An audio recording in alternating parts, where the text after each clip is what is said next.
जय हिंद प्यारे बच्चों, मैं अंकुश तोमर आपका वाईफाई एग्ज़ाम में स्वागत करता हूं।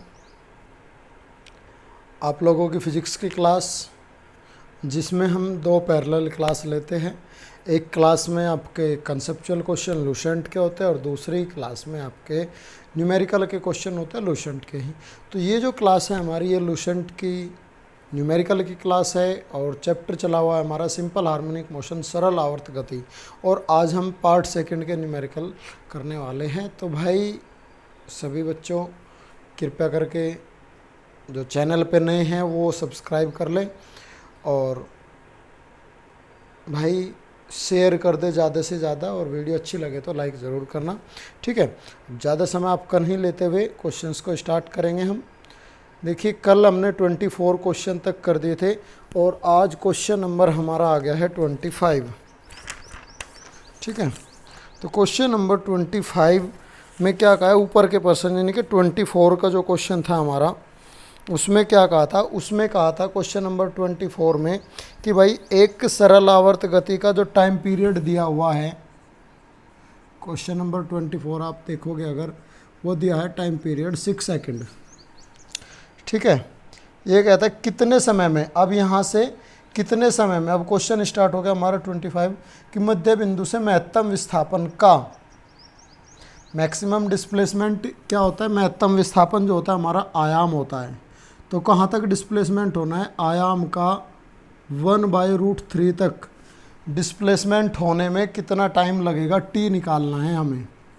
तो देखो हमारे पास इक्वेशन है x = a sin omega T.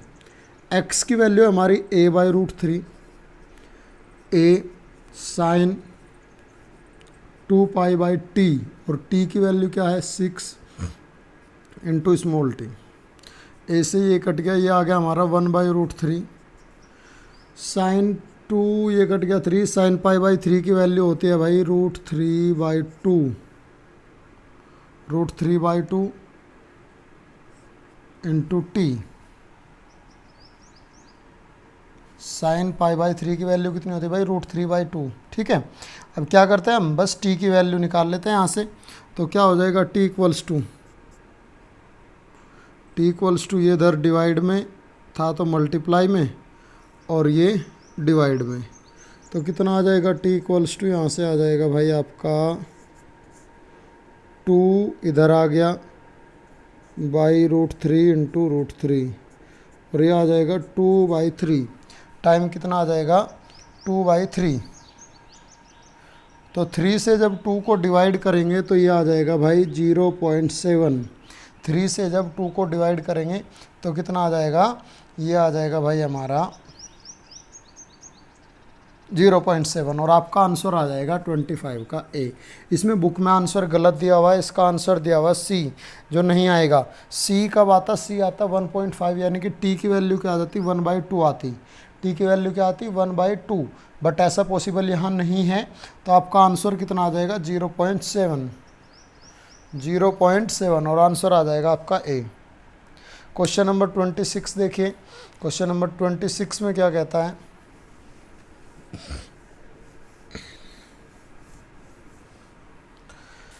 Question number 26 में कहता है सरल आवर्त गति करता हुआ कण का एक डिस्प्लेसमेंट इक्वेशन दे दी, x इक्वल्स टू दिया भाई 4 sin 15t plus 3 cos 15t। तो यहाँ पूछा है कि भाई आयाम क्या होगा, एम्पलीट्यूड पूछा है क्या होगा।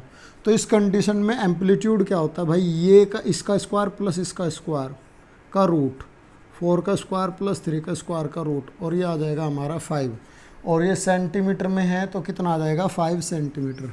एम्पलीट्यूड आ गया हमारा 5 सेंटीमीटर, और 26 का आ गया भाई ए। 26 का क्या आ गया, ऑप्शन आ गया हमारा ए। क्वेश्चन नंबर 27 देखिए।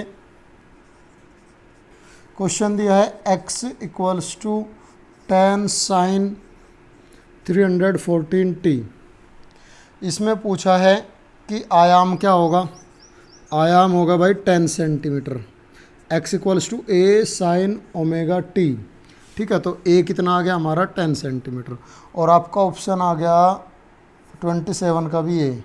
क्वेश्चन नंबर 28 28 में पूछा है कि इसी क्वेश्चन में कोणीय आवर्ती यानी कि ओमेगा, ओमेगा क्या होता है साइन ओमेगा टी, और ये कितना हो गया 314 रेडियन पर सेकेंड, 314 रेडियन पर सेकेंड, और आपका ऑप्शन आ गया भाई डी, 28 का कितना आ गया D. Question number 29, question number 29 देखिए क्या कहता है। क्वेश्चन नंबर 29 कहता है कि भाई किस स्थिति में, किस एंगल पर, किस कला में, ये कहता है किस फेज पर या किस कला में या किस एंगल पर स्थितिज ऊर्जा और गतिज ऊर्जा का मान बराबर होगा, स्थितिज ऊर्जा और गतिज ऊर्जा का मान बराबर होगा, यानी कि काइनेटिक एनर्जी इक्वल्स टू क्या होगी पोटेंशियल एनर्जी। ये पूछता है क्वेश्चन नंबर हमारा 29 में। तो kinetic energy 1/2 m omega square a square minus x square. Kinetic energy क्या होती है हमारी 1/2 m omega square a square minus x square, और potential energy 1/2 m omega square x square. दोनों क्या कर दिया भाई हमने, दोनों के दोनों इक्वल रख दिए, तो 1/2 m तो कैंसिल हो गया, 1/2 m कैंसिल हो गया, यहाँ बचा हमारा ओमेगा स्क्वायर ए स्क्वायर, और ओमेगा भी कैंसिल हो गया भाई, कैंसिल हो गया। ये बचता है a square minus x square equals to x square. ये इधर चला गया, 2x स्क्वायर इक्वल्स टू आया ए स्क्वायर के, और x इक्वल्स टू आ गया भाई हमारा a/√2। तो यानी कि x इक्वल्स टू a/√2 पर क्या होगा, दोनों पोटेंशियल एनर्जी इक्वल होगी। बट इसने पोजीशन नहीं पूछी, इसने क्या पूछा है, एंगल में पूछा है, एंगल में पूछा है। तो इक्वेशन क्या होते हैं हमारी, x equals to a sine omega t, x equals to क्या होता है a sine omega T.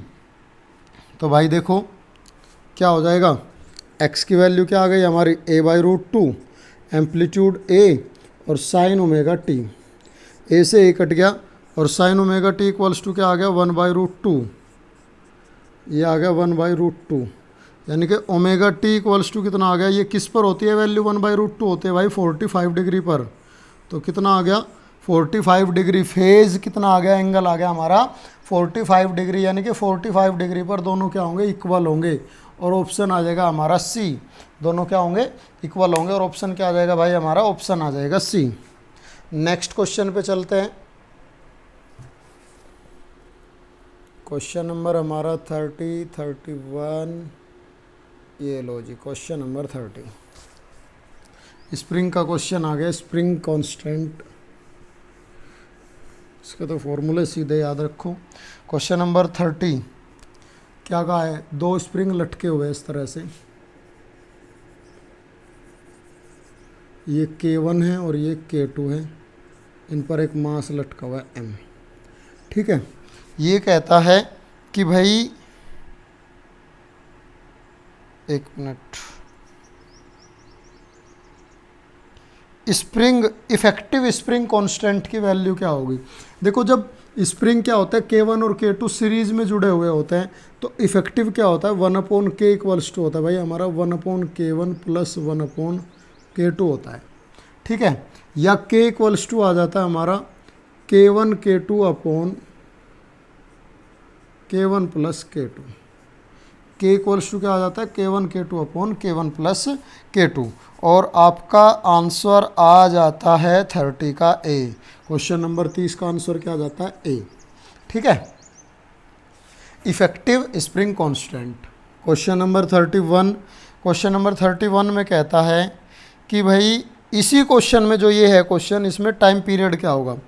T equals to होता है हमारा 2π√m/k, और k क्या है इसके लिए, ये है, तो k की वैल्यू रख दें हम, क्या आ जाएगा 2π√m K1 K2, और ये चला जाएगा ऊपर, यानी कि K1 प्लस K2, और आपका आंसर क्या आ जाएगा, टाइम पीरियड का आंसर आ जाएगा आपका डी, 31 का क्या आ जाएगा डी, 31 का आ जाएगा भाई डी। क्वेश्चन नंबर 32 या 32 देखिए क्या है, इस बार जो स्प्रिंग दिए हुए हैं वो दिए हुए पैरेलल में, स्प्रिंग 32 में किस तरह से दिए हुए, पैरेलल में, एक दूसरे के पैरेलल में सेम फोर्स से, इस तरह से एक मास लटका हुआ है इनसे m, इसका K1 है और इसका K2 है। तो जो इफेक्टिव स्प्रिंग कांस्टेंट होता है वो क्या होता है, K इक्वल्स टू होता है K1 plus K2। K equals to क्या होता है भाई, K1 प्लस K2। तो आपका आंसर आ जाएगा 32 का सीधा सीधा ऑप्शन आ जाएगा हमारा A, K equals to K1 plus K2। Question number 33 ये कहता है इसी क्वेश्चन में टाइम पीरियड क्या होगा। जो ये क्वेश्चन अभी किया इसमें time period T equals to 2 pi root m upon K की वैल्यू क्या है यहाँ पर, K की वैल्यू है भाई K1 प्लस K2। तो T इक्वल्स टू क्या आ गया, 2 pi root m upon K1 plus K2। और आपका आंसर आ जाता है 33 का भी ए, 33 का भी आंसर आ जाता है भाई आपका ए। क्वेश्चन नंबर चलते हैं 34 पर।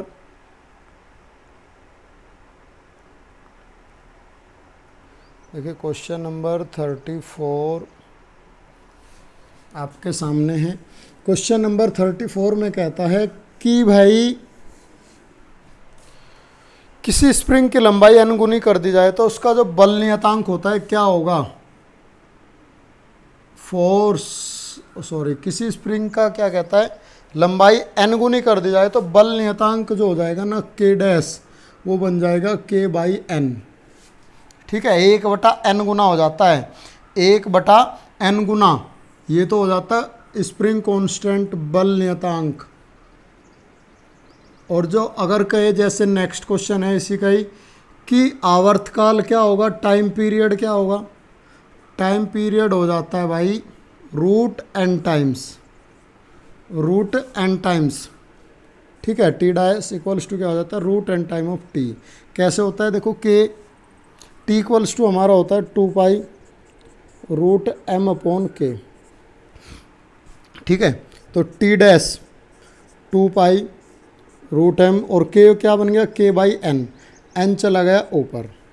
ठीक है, तो ये क्या है, ये है हमारा, ये क्या है पूरा, ये तो है T, तो T डैश इक्वल्स टू, और ये क्या रहेगा रूट में n, तो ये क्या हो गया root n times of T, root n times of T।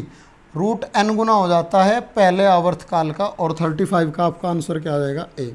ये आपको याद रखना है कि जब लंबाई n गुनी कर दी जाती है, लंबाई n गुनी कर दी जाती है, बल नियतांक क्या हो जाता है 1/n गुना, और आवर्तकाल क्या हो जाता है, टाइम पीरियड हो जाता है आवर्तकाल क्या हो जाता है रूट n गुना हो जाता है।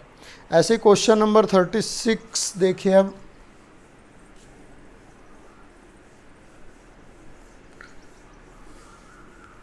क्वेश्चन नंबर 36 क्या कहता है, किसी स्प्रिंग से लटकाए गए पिंड का आवर्तकाल T है, उसे 2 बराबर भागों में क्या कर दिया, तोड़ दिया, 2 बराबर भागों में तोड़ दिया, तो स्प्रिंग को 2 बराबर भागों में काटकर एक भाग से उसी पिंड को लटकाने पर आवर्तकाल क्या होगा। ठीक है, तो आपका क्वेश्चन नंबर 36 में कहा है कि एक स्प्रिंग है, 2 बराबर भागों में उसे क्या कर दिया, काट दिया। तो बराबर भागों में काटने पर जो मान लिया n बराबर भागों में काटते हैं हम, तो स्प्रिंग कांस्टेंट क्या हो जाता है, n गुना हो जाता है। स्प्रिंग कांस्टेंट क्या हो जाता है, n गुना हो जाता है। तो यहाँ क्या होगा, 2 भागों में काटा तो कितना हो जाएगा, स्प्रिंग कांस्टेंट हो जाएगा 2K। और 2 स्प्रिंग किस तरह से, अब 2 हिस्सों में काट दिए और इस तरह से क्या कर दिए, उनसे सेम बल जो पहले लगाया था वही लटका दिया। तो इसका स्प्रिंग कांस्टेंट 2K और दूसरे का भी कितना हो गया 2K। दोनों का स्प्रिंग कांस्टेंट कितना हो गया भाई हमारा 2K हो जाता है। एक मिनट, स्प्रिंग कांस्टेंट कितना हो जाएगा,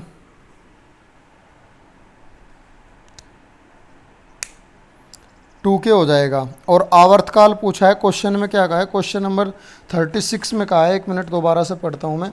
ये कहता है कि किसी स्प्रिंग से लटकाए गए पिंड का आवर्तकाल T हो तो उसी स्प्रिंग को 2 बराबर भागों में काटकर एक भाग से उसी पिंड को लटकाने पर, एक भाग से लटकाया भाई, 2 से नहीं, अब 2 भागों में काटा, 1 से लटका दिया। पहले कितना था, k था, अब कितना हो गया, 2k हो गया।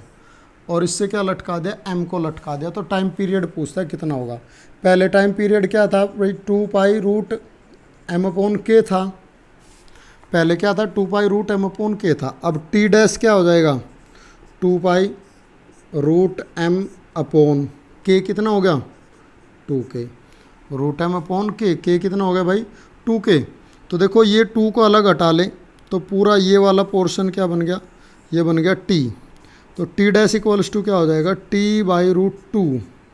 t डैश इक्वल्स टू कितना हो जाएगा, t/√2। और कितने गुना हो जाएगा, 1/√2 गुना हो जाएगा आवर्तकाल। और आपका ऑप्शन आ जाएगा 36 का C। और 36 का क्या आ जाएगा भाई, C आ जाएगा। ठीक है। क्वेश्चन नंबर 37 देखिए। इसी क्वेश्चन में जो 36 में दिया है, दोनों भागों को समांतर में रखकर, अब की बार होगा यही।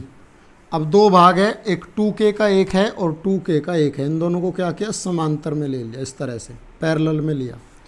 पैरेलल में लेकर उसी पिंड से लटकाने पर नया आवर्तकाल क्या होगा, उसी पिंड से। अब यानी कि किससे लटका दिया, जिससे पहले लटका था m से लटका दिया। तो लटकाने पर नया टाइम पीरियड पूछता है क्या होगा भाई। ठीक है। तो देखो अब 2k इसका हुआ और 2k इसका हुआ। और इफेक्टिव स्प्रिंग कांस्टेंट क्या हो जाएगा, इफेक्टिव स्प्रिंग कांस्टेंट, बल नियतांक क्या होगा, k डैश इक्वल्स टू हो जाएगा भाई, पैरेलल में दोनों ऐड हो जाते हैं ना, 2k + 2k कितना हो जाएगा, 4k हो जाएगा इफेक्टिव। ठीक है। और t डैश इक्वल्स टू क्या होगा, 2π√m/k की जगह क्या आ जाएगा, 4k। और ये क्या है भाई हमारा, ये है t। तो t dash equals to t/√4 और ये हो गया t/2। तो आवर्तकाल कितना हो जाएगा भाई, आवर्तकाल हो जाएगा t/2। ठीक है। और आपका 37 का ऑप्शन आ जाएगा B। 37 का क्या आ जाएगा, B। ठीक है। क्वेश्चन नंबर चलते हैं हम 38 पर। क्वेश्चन नंबर 38 में कहता है कि किसी ग्रह पर गुरुत्वीय त्वरण g का मान पृथ्वी के गुरुत्वीय त्वरण का क्या है, 1/9 है। यानी कि अर्थ पे G1 अगर g है तो कहीं दूसरे उपग्रह पर G/9 हो गया। ठीक है। अब कहता है कि किसी सरल लोलक का टाइम पीरियड T1 अगर 1 सेकंड है तो दूसरे ग्रह पर T2 कितना होगा, ये पूछा है। फॉर्मूला होता है T2/T1 = √G1/G2। वैल्यू रख दे, G1 कितना है हमारा, G है अपॉन G/9 रूट में। तो G से ये G कट गया, 9 ऊपर चला गया। T2/T1 = आ गया भाई √9। और ये आ गया T2 = √9 का हो गया 3।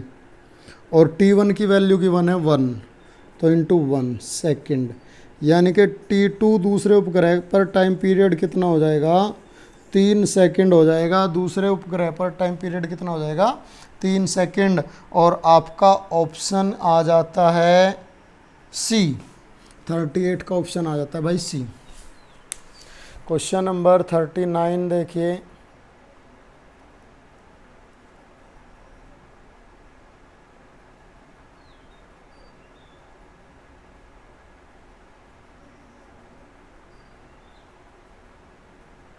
क्वेश्चन नंबर 39 क्या कहता है, यदि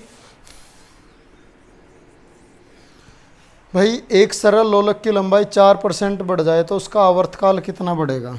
लेंथ में इंक्रीमेंट, परसेंटेज इंक्रीमेंट है, ΔL/L × 100% कितना है, 4% दिया है। तो टाइम पीरियड ΔT/T × 100% हमें निकालना है। तो हमारे पास जो फॉर्मूला है T = 2π√L/G। देखो ये कांस्टेंट, ये कांस्टेंट एल से डायरेक्ट कनेक्ट है, तो क्या हो जाएगा delta L upon L into 100%, और रूट को क्या कह देते हैं, पावर आ जाती है पहले 1/2, और ये गिवन है कितना 4, तो 1/2 इंटू 4%, तो कितना चेंज होगा टाइम पीरियड में, 2% से बढ़ जाएगा, क्योंकि डायरेक्टली है तो कितना हो जाएगा भाई 2% बढ़ जाएगा, डायरेक्ट है तो कितना हो जाएगा 2% से बढ़ जाएगा, और ऑप्शन आ जाएगा आपका 39 का ए। 39 का क्या आ जाएगा, ऑप्शन ए आ जाएगा। ठीक है, ये क्वेश्चन इस तरह के जो परसेंटेज इंक्रीमेंट डिक्रीमेंट के क्वेश्चन है, इन क्वेश्चनों को डायरेक्टली आप करें, जो मैंने आपको कॉन्सेप्ट कराया है परसेंटेज एरर का। नेक्स्ट क्वेश्चन पे चलते हैं।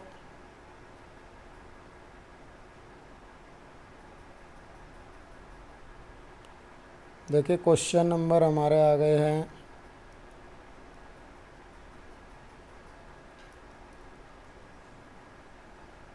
क्वेश्चन 40, क्वेश्चन नंबर 40, 41, 42, 5-6 क्वेश्चन बचते हैं, फटाफट से करते हैं ना। 45 तक क्वेश्चन है इस चैप्टर में। क्वेश्चन नंबर हमारा है 40। विराम अवस्था में, रेस्ट में, एक लिफ्ट में एक सरल लोलक का आवर्तकाल टाइम पीरियड टी है। ठीक है, अब जो लिफ्ट है ऊपर की ओर चलने लगे g/3 से, एक्सेलरेशन कितना हो जाए लिफ्ट का g/3। लिफ्ट में पेंडुलम जो है इस तरह से लटका हुआ है। अब लिफ्ट क्या है, a एक्सेलरेशन से ऊपर की ओर चले, g नीचे की ओर है, तो इस a को बैलेंस करने के लिए एक a नीचे की ओर लगेगा, तो टाइम पीरियड क्या हो जाएगा, चेंज हो जाएगा, और वो होगा 2π√L/g+a। ऊपर के एक्सेलरेशन को बैलेंस करने के लिए नीचे को क्या होगा, एक एक्सेलरेशन लगाएंगे हम, बैलेंसिंग। ठीक है, तो क्या हो जाएगा, जी और ए के डायरेक्शन में होंगे तो ऐड हो जाएंगे। तो देखिए टी डैश इक्वल्स टू आ गया हमारा 2πL/g+g/3, और यहीं मैं टी कर देता हूँ, और टी क्या होता है भाई 2π√L/g, दोनों को डिवाइड कर दिया तो 2π से 2π कैंसिल हो गया, और ये हो गया √L से √L कैंसिल, तो ये g ऊपर चला जाएगा, रूट में g ऊपर अपॉन 3 और 1 4g, ये हो गया हमारा 3/4g, g से g कट गया, तो ये आ गया हमारा √3/4, t dash upon t equals to आ गया भाई √3/4, या टी डैश नया टाइम पीरियड क्या हो जाएगा √3, और 4 क्या हो गया बाहर निकल गया 2, तो ये आ गया t dash equals to √3/2 into T.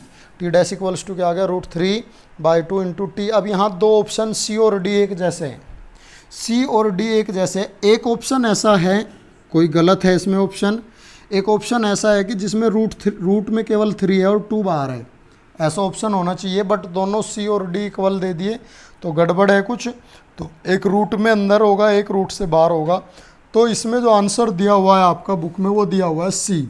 तो सी का मतलब ये है कि भाई वो जो 2 है ना, वो रूट से बाहर है, √3/2 है, तो आपका आंसर क्या आ जाएगा, सी आ जाएगा। ये बात आप नोट कर लेना, देख लेने से कि आंसर में दोनों सी और डी सेम आंसर दिए हुए हैं। अब सेम आंसर दो नहीं हो सकते, एक में क्या है कि 2 रूट से बाहर है और एक में 2 रूट के अंदर है, तो रूट से बाहर हम मान लेते हैं कि बस वो सी में ही है, क्योंकि सी आंसर दिया हुआ है इसमें बुक में। ठीक है, तो आपका आंसर आ गया √3/2 इंटू टी। क्वेश्चन नंबर चलते हैं 41।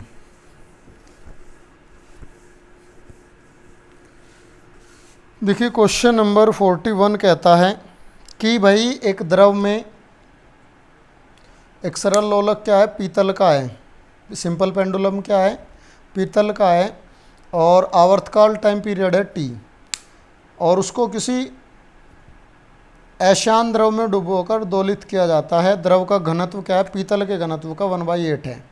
तो टाइम पीरियड पूछता है क्या होगा। तो भाई जो लिक्विड है उसमें जो टाइम पीरियड जी होगा ना, चेंज हो जाएगा, वो क्या होगा, जी माइनस जी बाई 8 होगा, जी माइनस जी बाई 8, यानी कि 8g माइनस 7g, ये हो जाएगा 7g बाई 8। कितना हो जाएगा भाई, 7g बाई 8 हो जाता है। ठीक है, अब क्या पूछता है, अब पूछ रहा है कि टाइम पीरियड कितना होगा। तो देखिए t अपॉन टी डैश, जी पर किस तरह से t1 अपॉन t2 कह लिया, t1 अपॉन t2 क्या होगा, g2 अपॉन g1 रूट में। तो क्या हो जाएगा भाई, t1 तो t है, t2 हमें निकालना है। g2 कितना आया, ये g डैश कह ले या g2 कह ले, ये हो गया 7g बाई 8, और g1 क्या है, अपॉन में g है, g से g कट गया, तो t2 इक्वल्स टू आ गया हमारा √8/7 ऑफ t, √8/7 ऑफ t। और आपका आंसर देखिए क्या आ जाता है, आंसर आ जाता है आपका A, 41 का आंसर क्या आ जाता है, A। ठीक है, 41 का आंसर आ जाता है A। क्वेश्चन नंबर 42 पे चलते हैं।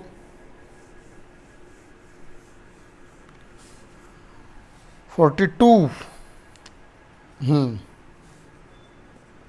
क्वेश्चन नंबर 42 में कहा है भाई कि एक सरल आवर्त गति करते हुए वस्तु का अधिकतम त्वरण, एक्सीलरेशन दे दिया a मैक्स 24 मीटर पर सेकंड स्क्वायर, और अधिकतम वेग v मैक्स दे दिया कितना भाई, ये v मैक्स कितना दिया है, 1 मिनट रुकिए, 16 है ना, हाँ 16 मीटर पर सेकंड। और आपसे पूछा है कि आयाम क्या होगा, एम्पलीट्यूड पूछा है क्या होगा। अब हमारे पास एक एम्पलीट्यूड का फॉर्मूला होता है, या वी मैक्स का फॉर्मूला कह ले, वी मैक्स इक्वल्स टू होता है ए इंटू ओमेगा, या ओमेगा इंटू ए। तो ए इक्वल्स टू क्या हो जाएगा भाई, ए इक्वल्स टू हो जाएगा v max upon omega, v max upon omega. अब वी मैक्स तो हमारे पास है, ओमेगा नहीं है, वी मैक्स हमारे पास है, ओमेगा नहीं है, तो वी मैक्स और ओमेगा क्या हो जाएगा, वी इक्वल्स टू होता है r omega, v equals to क्या होता है भाई, आर ओमेगा, तो ओमेगा इक्वल्स टू क्या हो जाएगा, वी मैक्स अपॉन आर। तो वी मैक्स से वी मैक्स कट गया, ए इक्वल्स टू आ जाएगा आर के, ए इक्वल्स टू क्या आ जाएगा, आर के आ जाएगा। अब आर निकालने का काम रह गया, आर निकाल लेते हैं हम। देखिए इससे हमारे पास एक फॉर्मूला होता है, ए मैक्स इक्वल्स टू होता है भाई वी मैक्स, देखो ए इक्वल्स टू होता है हमारा v square upon r, a equals to क्या होता है, वी स्क्वायर अपॉन आर। तो आर इक्वल्स टू क्या आ गया यहाँ से, आर इक्वल्स टू आ गया वी मैक्स का स्क्वायर अपॉन ए मैक्स। तो वी मैक्स कितना है, वी मैक्स दिया है 16 इंटू 16 अपॉन ए दिया है 24, तो 8 से 2 बार कट गया, 8 से 3 बार कट गया, ये आ गया हमारा 32/3 मीटर। कितना आ गया, 32/3 मीटर। तो ये आ गया हमारा आर की वैल्यू यहाँ से, और आर ही क्या है, एम्पलीट्यूड है। तो एम्पलीट्यूड कितना आ गया, आयाम आ गया 32/3 मीटर, और आपका आंसर आ जाता है ए। आंसर क्या आ जाता है, 42 का ए। क्वेश्चन नंबर चलते हैं 43 पर।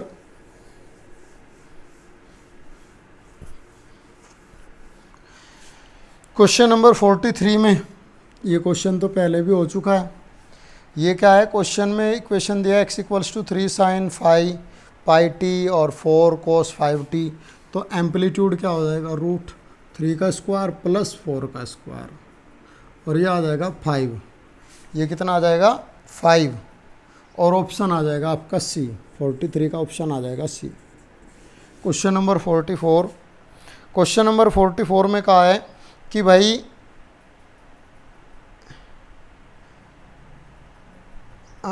आयाम ए है, गतिज ऊर्जा और स्थितिज ऊर्जा क्या है, बराबर है।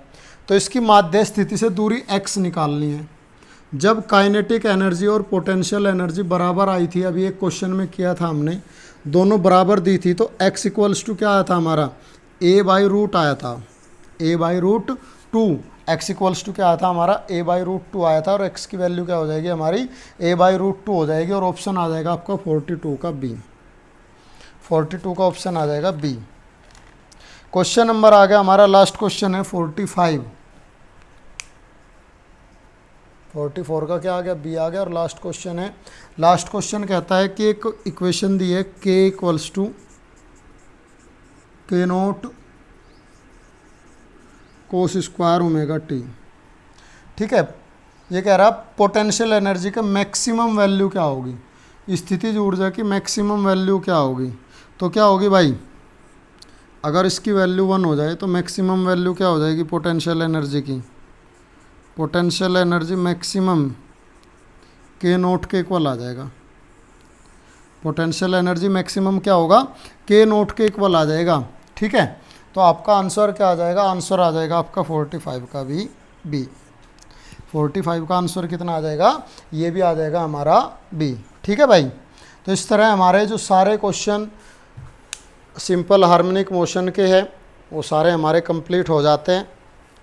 एसएचएम का पार्ट सेकंड कंप्लीट हो जाता है। अब कल आपका नया चैप्टर शुरू होगा, तो भाई ज़्यादा से ज़्यादा बच्चे शेयर करें इस वीडियो को। और हम कोशिश कर रहे हैं कि पेड बैच स्टार्ट करेंगे जिसमें हम ऐप पर लाइव पढ़ाएंगे 10th 12th और डिफेंस के लिए फ़िज़िक्स को। तो एक ऐप डिज़ाइन की जा रही है जिसमें ऐप पर आपको लाइव पढ़ाया जाएगा। ठीक है, और आपको बेस्ट क्वालिटी दी जाएगी पढ़ाई की, बेस्ट एकदम बिल्कुल। ठीक है, तो इसके लिए भाई आप हमारे साथ जुड़े रहे, ज़्यादा से ज़्यादा शेयर करें, चैनल पे नए हो सब्सक्राइब ज़रूर कर लें। ठीक है, आज के लिए बस इतना ही बेटा। थैंक यू वेरी मच और जय हिंद सभी को।